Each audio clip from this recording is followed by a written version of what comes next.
नमस्कार,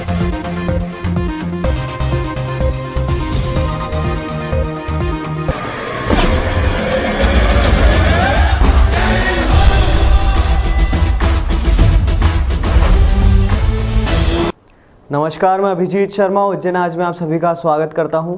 आइए नजर डालते हैं शहर की कुछ प्रमुख गतिविधियों पर। महाकालेश्वर मंदिर भारत का पहला ऐसा मंदिर होगा जहां FSSAI द्वारा यहां की प्रसाद को रेटिंग दी जाएगी। खाद्य सुरक्षा प्रशासन उज्जैन द्वारा स्वच्छ सुरक्षित खाद्य पदार्थ की सुनिश्चितता के लिए लगातार प्रयास किए जा रहे हैं, जिसके चलते महाकाल मंदिर के निःशुल्क अन्न क्षेत्र में भी प्रदेश का पहला और देश का तीसरा मंदिर होगा जिसके अन्न क्षेत्र को हाइजीन रेटिंग प्रदान की जाएगी। पहला मंदिर होगा जिसे लड्डू प्रसाद के लिए FSSAI भारत सरकार द्वारा हाइजीन रेटिंग प्रदान की जाएगी। खाद्य सुरक्षा अधिकारी बसंत दत्त शर्मा और BS देवलिया ने बताया कि महाकाल मंदिर की लड्डू निर्माण इकाई पर स्वच्छता और शुद्धता का पूरा ख्याल रखा जाता है। खाद्य सुरक्षा के सभी मानकों का पालन किया जाता है। शुद्ध देशी घी, चना, बेसन और ड्राई फ्रूट से लड्डू निर्माण किया जाता है। शुद्धता के लिए दाल खरीदकर निर्माण इकाई पर ही दाल से बेसन तैयार किया जाता है। कर्मचारियों के मेडिकल चेकअप कराए जाते हैं। रेगुलर पेस्ट कंट्रोल किया जाता है। कर्मचारियों को खाद्य स्वच्छता और निर्माण की ट्रेनिंग दी जाती है। कर्मचारियों द्वारा लड्डू प्रसाद के निर्माण पैकिंग के दौरान हेड कैप, ग्लव्स आदि पहनकर ही काम किया जाता है। खाद्य सामग्री का उचित भंडारण किया जाता है। खाद्य सुरक्षा प्रशासन के अधिकारियों द्वारा लड्डू निर्माण इकाई का लगातार निरीक्षण किया जाता है और कच्ची खाद्य सामग्री और लड्डू की समय समय पर प्रयोगशाला से जांच भी कराई जाती है। क्या है नहीं, दरअसल क्या है कि हमारा जो FSSAI का इनिशिएटिव चल रहा है और ईट राइट चैलेंज प्रतियोगिता चल रही है, तो उसमें एक इनिशिएटिव हाइजीन रेटिंग भी है। यानी हाइजीन के वो सारे स्तर हमें मेंटेन करके उसको एक स्टार रेटिंग देना है। 1 to 5 ये स्टार रेटिंग होती है कि जितना उसका मेंटेन है उसमें उस का रेटिंग मिलेगी। क्योंकि हमारे महाकालेश्वर मंदिर लड्डू प्रसाद यूनिट और अन्य क्षेत्र को तो हमने पहले से सेफ बुक सर्टिफिकेशन कराया हुआ है 2019 में, अब उसका रिन्यूअल भी होना है। और इसी बीच में हम एक चूँकि हाइजीन रेटिंग जब उज्जैन में हम करवा रहे थे और हमारी FSSAI की टीम आई हुई थी हाइजीन रेटिंग के लिए, तो हमने उसमें प्लान किया हुआ है कि हमारे लड्डू प्रसाद यूनिट है तो उसको भी हाइजीन रेटिंग में हमारा दर्जा दिलाया जाए। उसी ने हमने उसका आज ऑडिट वेट इंस्पेक्शन करवाया है हमने। और चूँकि वहाँ पर व्यवस्थाएँ इतनी बेहतर तरीके से कर रखी हैं चूँकि और पहले से ही हमारा मेंटेन है, तो हम प्रयास कर रहे हैं और पूरी आशा है कि वो उसको भी हमारी 5 स्टार रेटिंग मिलेगी। और चूँकि एक इसमें बड़ी अच्छी बात ये है कि देश का पहला लड्डू प्रसाद मतलब पहला अपन मंदिर गए हैं जहाँ प्रसाद को सेब बुक तो करवाया था और सेब बुक करवाने के साथ साथ हम पहला उसकी हाइजीन रेटिंग भी करवा रहे हैं कि हमारा जो प्रसाद है, जो हमारा विश्व प्रसिद्ध हमारे महाकालेश्वर मंदिर का जो प्रसाद है वो कितना हाइजीनिक तरीके से बनाया जा रहा है और श्रद्धालुओं को हमारा वितरित हो रहा है। दिन दहाड़े कलालसरी बाखल से 5 लाख रुपए चुराने के बाद चोरों ने रात में भादरपुरा बाखल में वारदात की, लेकिन यहां पर लोगों ने उन्हें पकड़ लिया। चोरों ने 10 मकानों की छतों पर कूदकर भागने का प्रयास किया, मगर रहवासियों ने घेराबंदी कर पकड़ा और पुलिस को सौंप दिया। दरअसल मुहर्रम के चलते बोहरा समाज के लोग सुबह शाम के समय मस्जिदों में प्रवचन सुनने परिवारजनों के साथ जा रहे हैं। इनके घरों पर ताला लगा होने का फायदा चोर गिरोह ने उठाते हुए दिन दहाड़े कलालसरी स्थित बाखल में लाखों की चोरी को अंजाम दिया। बदमाशों के हौसले इतने बुलंद थे कि रात में फिर प्रवचन के समय भादरपुरा बाखल स्थित मकान में चोरी करने पहुंच गए, लेकिन घर के लोग पहुंच गए। उन्होंने पड़ोसियों की मदद से 2 चोरों को रंगे हाथों पकड़कर खाराकुआ पुलिस के सुपुर्द किया। हुजैफा पिता जाकिर हुसैन 41 वर्ष निवासी भादरपुरा बाखल सर्विस प्रोवाइडर है। हुजैफा ने बताया कि मुहर्रम पर्व के चलते मैं अपनी पत्नी कालेजा और भाई अली हैदर के साथ भादरपुरा मस्जिद में प्रवचन सुनने गया था। रात 9 बजे घर लौटा तो देखा दरवाजा टूटा था। कमरे में पहुंचे तो सामान बिखरा पड़ा था और अलमारी का दरवाजा भी टूटा मिला। उसमें रखे 2.5 लाख से अधिक रुपए सोने के आभूषण भी नहीं थे। भाई अली हैदर दूसरी मंजिल स्थित कमरे में पहुंचा। उसे 2 युवक दिखाई दिए। अली हैदर ने शोर मचाया तो मैं दूसरी मंजिल पर गया, लेकिन तब तक दोनों युवकों ने खिड़की से दूसरे मकान की छत पर छलांग लगा दी थी। शोर सुनकर आसपास के रहने वाले एकत्रित हो गए। इस दौरान दोनों बदमाश एक मकान से दूसरे मकान की छत पर कूदकर भागने की कोशिश करते रहे, लेकिन बड़ी संख्या में लोग एकत्रित होने की वजह से वे भागने में सफल नहीं हो पाए। उन्हें घेराबंदी कर पकड़ा और खाराकुआ पुलिस को सूचना दी। भागने के प्रयास में दोनों युवक घायल भी हुए। पुलिस ने दोनों को हिरासत में लिया है। अस्पताल ले जाकर उपचार कराया और लॉकअप में बंद करने के बाद होजेफा की रिपोर्ट पर चोरी की रिपोर्ट दर्ज की। इंदिरानगर चौराहे पर हुए बहुचर्चित अनिकेत शर्मा हत्याकांड में दोहरे आजीवन कारावास की सजा काट रहे प्रदीप सैनी को हाईकोर्ट से जमानत मिली है। 15 जनवरी 2016 को अनिकेत शर्मा हत्याकांड में प्रदीप सैनी को उच्च न्यायालय द्वारा जमानत का लाभ दिया गया। प्रदीप सहित अन्य को इस मामले में हत्या और प्राणघातक हमले के मामले में दोहरे आजीवन कारावास की सजा सुनाई गई थी। तब प्रदीप के ओर से हाईकोर्ट इंदौर में अभिभाषक राहुल शर्मा ने पैरवी करते हुए अपने तर्क पेश किए और हाईकोर्ट ने राहुल शर्मा के पॉइंट पर प्रदीप की जमानत मंजूर की है। आरोपी के अभिभाषक राहुल शर्मा ने बताया कि प्रदीप का नाम दर्ज की गई प्रथम सूचना रिपोर्ट में नहीं था। उसे चक्षु साक्षी के कथन के आधार पर आरोपी बनाया गया था। उक्त साक्षियों ने घटना के काफी विलंब के पश्चात प्रदीप का नाम जुड़वाया था तथा प्रदीप पर फायर करने का आरोप लगाया था। न्यायालय द्वारा उसे इस आधार पर जमानत का लाभ दिया गया कि उसका नाम प्रथम सूचना में नहीं है और उसे बाद में आरोपी के रूप में जोड़ा गया। एक्चुअली घटना 2015 की है और इनिशियली एफआईआर में जो है मेरे क्लाइंट का नाम कहीं नहीं था और जो कंप्लेनेंट इंजर्ड था उस इंजर्ड के स्टेटमेंट में भी कहीं मेरे पक्षकार का नाम नहीं था। इसको बाद में असत्य आधारों पर षड्यंत्र करके इसको इम्प्लीकेट किया था मुकदमे में और इससे एक पिस्टल सीज करना बताई थी और पिस्टल भी मेरा ऐसा कहना था कि इट इज़ प्लांटेड, मतलब इसको जोड़ा गया प्रकरण में, जबकि इससे कोई जब्ती नहीं हुई। जब्ती के गवाहों को भी डाउटफुल मानते हुए कोर्ट ने और जो आई विटनेस नितिन रमानी बताया था और दूसरे 3 आई विटनेसेस थे उनको भी डिसबिलीव करके और कोर्ट ने इसको बेल का लाभ दिया है। वहीं 2015 से जेल में बंद प्रदीप ने मीडिया से चर्चा में बताया कि 6 साल से जेल में उस अपराध में सजा काट रहा था जिस अपराध में शामिल नहीं था। राहुल शर्मा वकील साहब के प्रयासों से जमानत मिल पाई। बताया कि आप कौन से केस में बंद हुए थे और कितने टाइम जेल में रहना पड़ा आपको? मैं मर्डर में बंद हुआ था और 5-5.5 साल जेल में रहना पड़ा। मैं तो निर्दोष था, उसके बाद भी अपराधी बना रखा था मेरे को। बहुत परेशान होना पड़ा जेल में ही, बहुत बच्चाखेड़ी डैम में काम करने के बाद मजदूरों को उनका पैसा नहीं मिलने से नाराज होकर वे कोठी पैलेस पर धरना दे रहे हैं, जिसका समर्थन कांग्रेस प्रवक्ता नूरी खान द्वारा किया जा रहा है। शहर के कोठी पैलेस के बाहर मजदूर धरने पर पिछले 5 दिनों से बैठे हुए हैं। दरअसल धरना इसलिए दिया जा रहा है क्योंकि इन मजदूरों ने पीएचई विभाग के तहत आने वाले बच्चाखेड़ी डैम का कार्य किया था। काम के एवज में इन मजदूरों को मेहनताना नहीं दिया गया। इसी बात के विरोध में ये धरने पर बैठे हैं। शनिवार को कांग्रेस की प्रदेश प्रवक्ता नूरी खान कोठी पैलेस पहुंची और यहां धरने पर बैठे मजदूरों का समर्थन किया। इसके साथ ही पीएचई विभाग के अधिकारियों को चेतावनी दी कि यदि जल्द पैसा नहीं दिया गया तो वे उग्र आंदोलन करेंगे। वो लोधी जी मैदपुर से यहाँ उज्जैन लेके आए। उज्जैन लेके वो तिवारी जी से, ओपी तिवारी से बात करवाई, एचडीओ जी से बात करवाई, बोले काम करो तुमको हफ्ते पेमेंट मिल जाएगा। मैंने 25 लोग वहाँ मजदूर लगा दिए, जेसीबी लगा दी, ट्रैक्टर लगा दी, पिचिंग करवा दिए। 3 महीने हो गए। 3 महीने से उन्होंने खर्चे पानी का सबको पेमेंट दिया, मेरे को दिया, मैंने उनको सबको दे दिया। इसके बाद में मेरे 2.5 लाख रुपये लगभग पेमेंट और बाकी रहा। तो उन्होंने बोला कि जो बिल मिल जाएगा, बजट में आए, पेमेंट आपका कर देंगे। इसके बाद में वो तो आ ही नहीं रहे वहाँ से। फिर मैं लोधी जी को मैदपुर से लेके यहाँ ऑफिस आया, तो ऑफिस से आता जाता 1.5 महीने हो गए मेरे को। मैंने ई साहब को बोला साहब मेरा पेमेंट करा दो, मैं गरीब आदमी, मेरे लोग सब लोग मेरे घर पे आ रहे हैं। बोले यार किसके कहने से काम किया? मैंने तिवारी जी के कहने से काम किया, लोधी जी के कहने से काम किया। बोले आप उनके घर जाओ। मैंने साहब मैं कहाँ घर जाऊँ? तो लोधी जी उसको तिवारी जी को ही सामने बुलवाया। तो तिवारी जी क्या कह रहे साहब, इनको क्या पैसे दे? वो ठेकेदार लग के भग गया, इनको तो जूते मारना चाहिए, ज़्यादा पैसे लेना तो मोदी जी के पास पहुँच जाओ। मध्य प्रदेश पटवारी संघ के प्रांतीय आह्वान पर 10 अगस्त से अनिश्चितकालीन कलम बंद हड़ताल जारी है। मध्य प्रदेश पटवारी संघ द्वारा अपनी 3 सूत्री मांगों को लेकर हड़ताल निरंतर जारी है। पहले दिन जब हड़ताल की शुरुआत की थी तो बस्ते जमा कराए थे। अब अगर सरकार द्वारा पटवारी संघ की बात नहीं मानी गई तो कलम बंद हड़ताल भी की जाएगी। मध्य प्रदेश पटवारी संघ के अध्यक्ष भूपेंद्र सिंह बघेल उज्जैन आए और हड़ताल कर रहे पटवारी से रूबरू हुए। पटवारियों द्वारा अध्यक्ष का स्वागत भी किया गया। अध्यक्ष भूपेंद्र सिंह बघेल ने बताया कि सरकार से हमारी रूबरू बातचीत हो रही है और सरकार द्वारा जल्दी ही बात मान ली जाएगी। वहीं पटवारी भगवान सिंह ने जानकारी दी कि आज हमारे अध्यक्ष उज्जैन आए हैं और हड़ताल की आगामी रूपरेखा की बातचीत कर रहे हैं। हमारी 3 मांगे हैं। 2800 का पे ग्रेड, दूसरा सभी नए पटवारियों का गृह जिले का स्थानांतरण और इसके बाद सीपीसीटी जो अनिवार्यता है उसको समाप्त करना। ये 3 प्रमुख मांगे हैं। इन्हीं 3 मांगों को लेकर हमारा चरणबद्ध आंदोलन चल रहा है और 10 तारीख से कलमबंद हड़ताल चल रही है।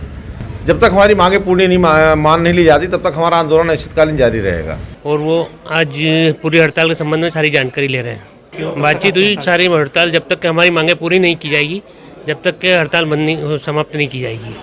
2 साल में 48 लाख रुपए के खर्चे के आरोपों को नकारते हुए अध्यक्ष ने बैलेंस शीट दिखाकर आरोपों की हवा निकाल दी। सर्वसहमति से चुनाव करने के प्रयास सफल नहीं होने से अब मतदान से मंडी के भाग्य का फैसला होगा। लंबे समय से कोरोना के चलते मंडी व्यापारियों के चुनाव नहीं हो पाए थे। इसी के चलते इस बार मंडी में होने वाले चुनाव में 2 अलग अलग पैनल बनी है। दोनों पैनलों के लोग अपने अपने उम्मीदवार खड़े किए हैं एवं व्यापारियों से अपने पक्ष में चुनाव जीतने के लिए प्रचार प्रसार शुरू कर दिया है। मंडी में व्यापारियों की संस्था अनाज तिलहन व्यवसायी संघ वर्तमान कार्यकारिणी के अध्यक्ष सहित अन्य पदाधिकारियों पर बेहिसाब 48 लाख का खर्च आरोप लगाया गया था। इसको लेकर वर्तमान अध्यक्ष मुकेश हरभजनगा ने स्थिति को साफ कर दिया है। विकास पैनल के सदस्यों के साथ उन्होंने सभी आरोपों के सिलसिलेवार जवाब दिए। उनके द्वारा बताया गया कि 2 साल के कार्यकाल में मात्र 34 लाख रुपए खर्च हुए हैं। वहीं संस्था की फिक्स डिपॉजिट को 1 करोड़ 17 लाख से बढ़ाकर 2 करोड़ 1 लाख रुपए करवा दी गई है। सन 2019-20 में कुल खर्च 20 लाख हुआ, जिसमें से बड़ा पैसा व्यापारी फर्म रामचंद टेकचंद के डिफॉल्टर होने के बाद किसानों को 17 लाख से ज़्यादा का भुगतान किया गया। वहीं सन 2020-21 में करीब 14 लाख का खर्च हुआ, जिसमें से बड़ा खर्च 6,51,000 का दान राम जन्मभूमि को दान दिया गया। सभी भुगतान सर्वसहमति से किए गए हैं। राम जन्मभूमि में यही लोग सब नेताओं को लाए, सबसे सहमति बनाई, जबकि ये 11 लाख पर हमको बोल रहे थे, जो भी आरोप लगा रहे इन्हीं लोगों द्वारा 11 लाख का खर्चा बोला गया था, जबकि हमने 6.5 लाख रुपये मिचोई में दिए। हम तो 2.5 लाख देना चाहते थे, पर चूंकि सभी नेता और ये जो जितने भी विरोधी पक्ष के लोग हैं इन लोगों की सहमति से हमने 11 का कम करके 6,51,000 रुपये दिए। इसके अलावा हमारा जो संघ है उसकी 8 साल से लीज लैंड नहीं भरी थी, जो कि एक जरूरी प्रक्रिया थी। 8 साल से जो भी लोग से नहीं कर पाए उसके 1,74,000 भरना जरूरी था। संस्था मंडी से 10 नोटिस आकर के भरे, सबकी सहमति से भरे थे। इसके अलावा ऑफिस खर्च, वेतन खर्च जो होता है ये 1.5 लाख रुपया हमारे द्वारा, तो कुल 49,000 और 17,000 रुपये गणेश उत्सव। इसके अलावा बड़ा खर्चा में आपका गणेश मंदिर का सौंदर्यीकरण, बगीचे का विकास, नवीन गेट बनाया, सबकी सहमति से बनाया, 1,26,000 रुपये। कुल ये खर्चा हुआ 14 लाख रुपये, जिसपे प्रमुख खर्चा है 4.5 लाख रुपये राम जन्मभूमि का, 2 लाख रुपये लीज लैंड का और 2 लाख रुपये कोविड का जो तेल की सहायता दिए, यही प्रमुख खर्चे है। इसके अलावा कोई बड़ा खर्चा हमारे द्वारा वो गणपति मंदिर का सौंदर्यीकरण का कुल 50,000 खर्चा हमारा पूरे वर्ष में हुआ। चूँकि कोरोना काल था इसलिए व्यापारिक कार्यक्रम कुछ भी नहीं हुआ, मात्र सब मिला के 15 लाख का खर्चा हुआ है, जिसमें 6.5 लाख गणेश मंदिर का, 2 लाख रुपये कोविड का, 2 लाख रुपये लीज लैंड का, ये 8-9 लाख खर्चा हो। बाकी ऑफिस खर्चा वगैरह मंदिर का 1 लाख 1.5 लाख रुपये ये खर्चा सब मिला के। इस प्रकार हमने तो कुल 50,000 खर्च करे, बाकी जो जरूरी खर्चा सबसे पूछ के करा गया। पिछले वर्ष भी हमने 3,30,000 खर्च करे, बाकी जो जरूरी खर्चा वो करा गया। और उसके पहले वाली कार्यकारिणी का जो 20 लाख का खर्चा वो भी 1/4 के बाद 1/10 तक हमने चार्ज लिया, 1/10 को, तो वो 6 महीने का पूरा हिसाब है। अब इस प्रकार चुनाव जीतने के लिए गलत भ्रामक प्रचार जो लोग कर रहे हैं, इसलिए हमने हमारी विकास पैनल द्वारा हमने पूरा 1-1 रुपये का हिसाब बना के 3 पन्नों का हिसाब बना के आपको भी दे रहे हैं और पूरी मंडी में 1-1 व्यापारी को दे रहे हैं। वहीं अन्य व्यवसायियों का कहना है कि केवल चुनावी रणनीति के तहत कार्यकारिणी को बदनाम करने का काम किया जा रहा है। कुल मिला के क्या है, इन लोगों को राजनीति करना है और दूसरी पैनल को कैसे भी डाउन करना है या उनको इस टाइप से करना है कि वो लोग हतोहिता हो जाए, तो उससे निराशा का वातावरण बन जाए। ऐसा कुछ भी नहीं है। यदि इस टाइप से वो लोग करते हैं तो उनकी गलती है। कभी भी मंडी परिवार में, मंडी व्यापारियों में इस टाइप का इतनी नीच हरकत या हल्की हरकत कभी नहीं हुई जो इस टाइम हुई। ये मंडी के अंदर जिस प्रकार से भ्रामक राजनीति करी जा रही है, ये बिल्कुल व्यापारी हित के लिए बिल्कुल नुकसानदायक है। हम नहीं चाहते कि मंडी में इस तरह की राजनीति हो। मंडी के अंदर हम दलगत राजनीति से ऊपर उठकर काम करते हैं, क्योंकि यहाँ पे किसी दल की राजनीति नहीं है। ये जो संस्था है हमारे व्यापारी समुदाय की संस्था है और हमारे व्यापारी समुदाय की संस्था के हितों का ध्यान रखने के लिए ये चुनाव की जो प्रक्रिया होती है वो करते हैं। पर कुछ लोगों को महत्वाकांक्षी कि यहाँ से लड़ के हम आगे कहीं उच्च पदों पर जाने के लिए किसी के ऊपर भी झूठे आरोप लगा देना, कुछ भी कर देना और लोगों को बदनाम करना, व्यापारियों को बदनाम करना और अपने आप को बड़ा दिखाने के चक्कर में और बाकी कुछ लोगों को छोटा दिखाने के चक्कर में जो चल रहा है ये बिल्कुल ठीक नहीं है। पिछले इस इतिहास में आज ये मंडी 50 वर्षों से चल रही है। पिछले 50 वर्षों में कभी ऐसा किसी भी व्यापारी ने किसी भी व्यापारी के ऊपर इस तरह का आरोप नहीं लगाया। अगर आपको इस बात का, हमने तो आपको सारा प्रमाण दे दिया और उसके बाद भी एक आपके पास होता है ऑडिटर। अगर किसी चीज़ का ये नहीं तो आप ऑडिटर बिठा के आप हिसाब पूछ लो। देशभक्त लक्ष्मण नामदेव गवारी गले में ढोल टांग कर उसे बजाते हुए स्वतंत्रता दिवस मनाने के लिए इंदौर से उज्जैन आए। स्वतंत्रता दिवस पर देश में खुशहाली और कोरोना से निदान की कामना करते हुए निकले लक्ष्मण उज्जैन पहुंचे हैं। स्वतंत्रता दिवस के अवसर पर कोरोना गाइडलाइन को ध्यान में रखते हुए प्रशासन ने कई तरह की व्यवस्था झंडा फहराने के लिए कर रखी है। वहीं इंदौर का देशभक्त हर वर्ष की तरह इस वर्ष भी उज्जैन आया है। दशहरा मैदान स्थित ध्वजारोहण कार्यक्रम में शामिल होगा। देशभक्त लक्ष्मण नामदेव गवारी ने मीडिया से चर्चा में बताया कि मैं हर वर्ष इंदौर से उज्जैन बाबा महाकाल के दर्शन 15 अगस्त के आसपास आता हूं और बाबा महाकाल से कामना करता हूं कि देश में खुशहाली बनी रहे। इसी के चलते उज्जैन आया हूं और बाबा से कामना करी है कि देश में फैल रही महामारी से निदान दिलाने की कृपा करें। अब मैं देवास जाऊंगा, वहां से इंदौर से महाराष्ट्र स्थित शिरडी में साईं बाबा के मंदिर में भी पैदल यात्रा करते हुए पहुंचूंगा। 15 अगस्त स्वतंत्रता दिवस की हार्दिक बधाई सभी को, देशवासियों को। इंदौर माँ अहिल्या की पावन नगरी से निकला हूँ। माँ चक्के चरणों में देवास पहुँचा। माँ के चरणों से होते हुए बाबा के चरणों में आया था महाकाल। बाबा के चरणों से होते हुए अब मैं जा रहा हूँ परेड मैदान पे। कल 15 अगस्त थे, वह राष्ट्र ध्वज का सलामी देते हुए फिर इंदौर की ओर प्रस्थान करूँगा। इंदौर में हमारी लोक माता अहिल्या है, उनको जल अभिषेक करते हुए इंदौर से ओंकारेश्वर, मंडलेश्वर, महेश्वर, खलघाट होते हुए सेंधवा, सिरपुर, धुलिया, मालेगांव, शिरडी, शनि सिंगनापुर, नासिक, त्र्यंबकेश्वर, आई सप्तसरंगीगढ़ से होते हुए पुनः इंदौर प्रस्थान करूँगा। क्या नाम है आपका? मेरा नाम है लक्ष्मण नामदेव गणवी। इंदौर मेरी जन्मभूमि है। उम्र है 65 साल और ये यात्रा निकली अमन, चैन, शांति, सद्भावना की यात्रा है। हमारे देश की कोरोना महामारी में जो लोग शहीद हो गए उन्हें भावभीनी श्रद्धांजलि अर्पित करते चल रहा हूँ और उनके लिए ये भी किया है देशवासियों के लिए कि जो श्रद्धांजलि का मुंडन किया है। कोई है उनके लिए भी, जिसका कोई नहीं उनके लिए। स्वतंत्रता दिवस पर दशहरा मैदान पर होने वाले कार्यक्रमों की आज तैयारी कर ली गई। 15 अगस्त को आयोजित होने वाले मुख्य समारोह के कार्यक्रम व परेड की आज सुबह 9 बजे दशहरा मैदान पर रिहर्सल आयोजित की गई। इस अवसर पर कलेक्टर आशीष सिंह, पुलिस अधीक्षक सत्येंद्र कुमार शुक्ल, अतिरिक्त पुलिस अधीक्षक आकाश भूरिया, डिप्टी कलेक्टर कल्याणी पांडे, संजीव साहू, वीरेंद्र सिंह दागी एवं अन्य अधिकारीगण मौजूद थे।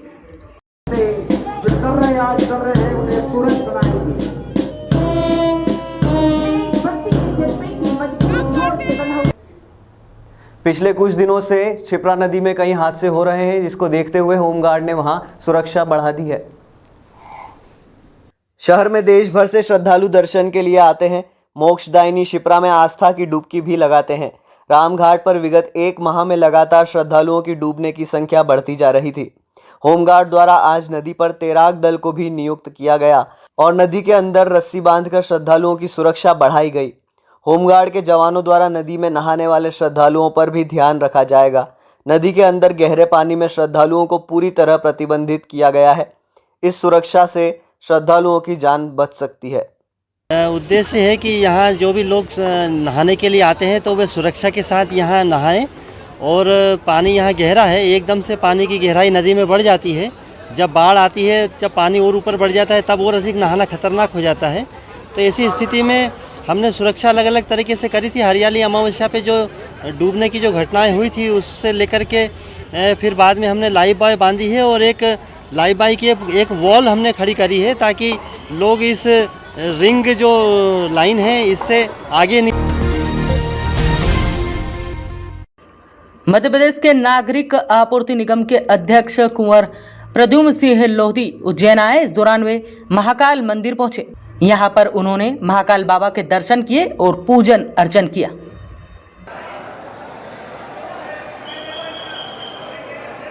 अब वक्त हो चला है एक ब्रेक का, मिलते हैं ब्रेक के बाद।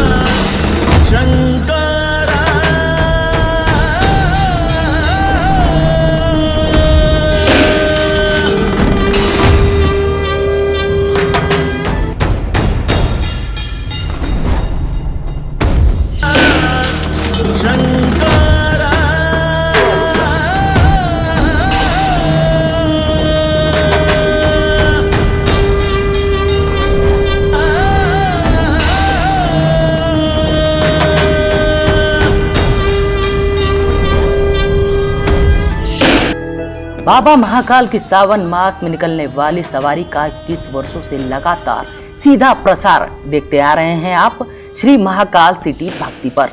तो इस बार भी देखिए बाबा महाकाल की सवारी का सीधा प्रसारण श्री महाकाल सिटी भक्ति पर, चैनल नंबर 123 पर। इसके अलावा आप कभी भी कहीं से भी हमारे YouTube, फेसबुक, ट्विटर पर अपने मोबाइल पर देख सकते हैं लाइव। तो अभी सर्च कीजिए हमारी वेबसाइट सिटी 24 उज्जैन और देखिए बाबा महाकाल का अनोखा दृश्य।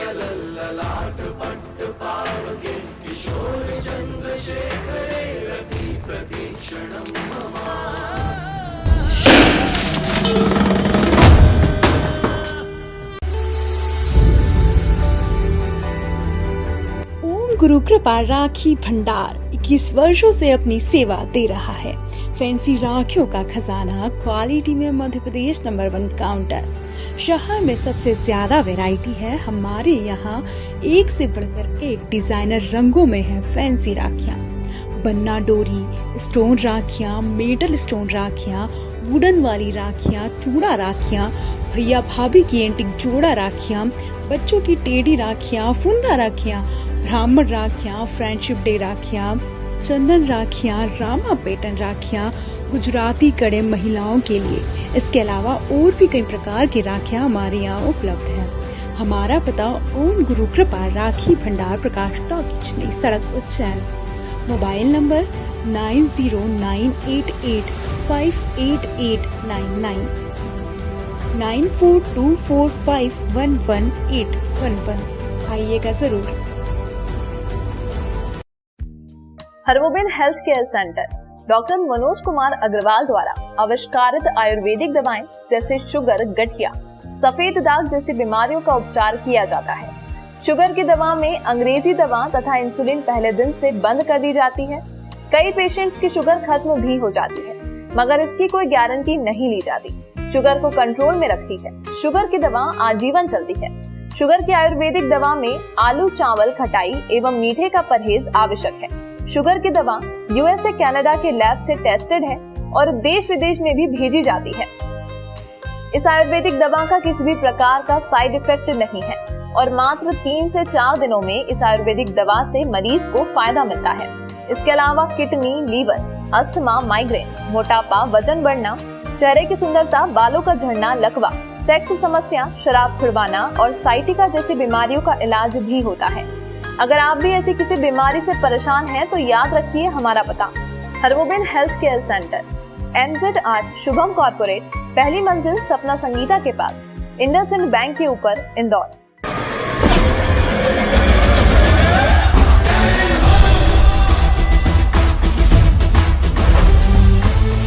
गोपाल मंदिर यादव परिवार की ओर से देश, प्रदेश व शहर उज्जैन के नागरिकों को स्वतंत्रता दिवस 15 अगस्त की बहुत बहुत शुभकामना, बधाई।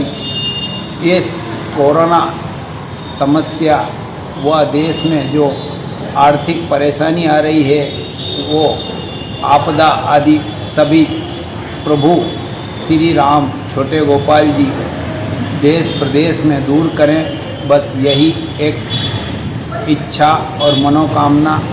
पुनः देशवासियों को स्वतंत्रता दिवस की बधाई। आपका नाम? सुनील यादव, एडवोकेट। 15 अगस्त की हार्दिक हार्दिक शुभकामना भारतीय सैन्य समाज की तरफ से, हमारे परम मित्र श्री मनोहर परमार जी की तरफ से और मैं नगरवासी नगर अध्यक्ष ओम प्रकाश वर्मा की तरफ से। आपका नाम? ओम प्रकाश वर्मा। 15 अगस्त स्वतंत्रता दिवस पर देशवासियों को हार्दिक शुभकामनाएं और इस नव वर्ष में देश खूब उन्नति करे, प्रगति करे और युवा पीढ़ी सद्मार्ग पर चले, यही शुभकामनाएं श्री भस्मरमैया भक्त मंडल माधुस्कर मित्र मंडल की ओर से। जय श्री महाकाल। आपका नाम? प्रवीण माधुस्कर, संस्थापक संरक्षक श्री भस्मरमैया भक्त मंडल। हमारे देश में 2 राष्ट्रीय पर्व मनाए जाते हैं, 26 जनवरी और एक 15 अगस्त। 26 जनवरी को हमारे देश का संविधान लागू हुआ था और चूँकि आज हम जो 15 अगस्त मना रहे हैं ये हमारा राष्ट्रीय त्योहारों में से एक त्यौहार है और इस दिन 15 अगस्त सन 1947 को हमारा देश आज़ाद हुआ था। इस आज़ादी को लाने के लिए अनेक देशभक्तों ने अपनी जान की आहुति देकर हमारे देश को आज़ाद किया था। लेकिन आज लोग झंडा वंदन करके और खुशियाँ मनाकर राष्ट्रीय हित की बात करते हैं और मेरा ऐसा मानना है, आपके चैनल के माध्यम से मैं तमाम हमारे शहरवासियों को बताना चाहता हूं कि अगर हमें सच्ची देशभक्ति अगर बताना है तो आज हमें आज़ादी के लिए लड़ने की और कुर्बानी देने की आवश्यकता नहीं है। आज हमें हमारा शहर किस परिस्थितियों से आज जूझ रहा है, हमारा प्रदेश किस परिस्थितियों से जूझ रहा है, आज हमें उस समस्याओं को दूर करने की समस्या है, उसका समाधान करने की और उस चीज़ को अलग करने की जो परेशानी जो कठिनाई हमारे शहर में उत्पन्न हो रही है, जैसे कि कोरोना की महामारी चल रही है, उस महामारी के अंदर शासन की क्या गाइडलाइन है, किस तरह से हमें भीड़ से बचना है, किस तरह से मास्क लगाना है और किस तरह से जो शासन ने जो गाइडलाइन दी है उसको किस तरह से हमें उससे बचा जाए, वो करना है। जहाँ पर से बुराई अगर हम खत्म कर दें तो वो सच्ची देशभक्ति है। तो इस चीज़ का ध्यान रखते हुए मैं आज की इस स्वतंत्रता दिवस की तमाम शहरवासियों को शुभकामनाएं देता हूं, बधाई देता हूं। जय हिंद, जय भारत, हिंदुस्तान जिंदाबाद। जय श्री महाकाल। 15 अगस्त की पूरे शहरवासियों को, देशवासियों को बहुत बहुत शुभकामनाएं। बाबा महाकाल से प्रार्थना है कि इस तीसरी लहर कोरोना महामारी से पूरे देश को सुरक्षित रहें और सभी नागरिकों बंधुओं से मैं निवेदन करना चाहता हूं कि तीसरी लहर ना आए और सभी अपने सावधान रहें, सुरक्षित रहें और सरकार की गाइडलाइन का पालन करें। जय श्री महाकाल। एक बार पुनः शहरवासियों को, देशवासियों को मेरी और मेरे परिवार की ओर से बहुत बहुत शुभकामनाएं। जय महाकाल।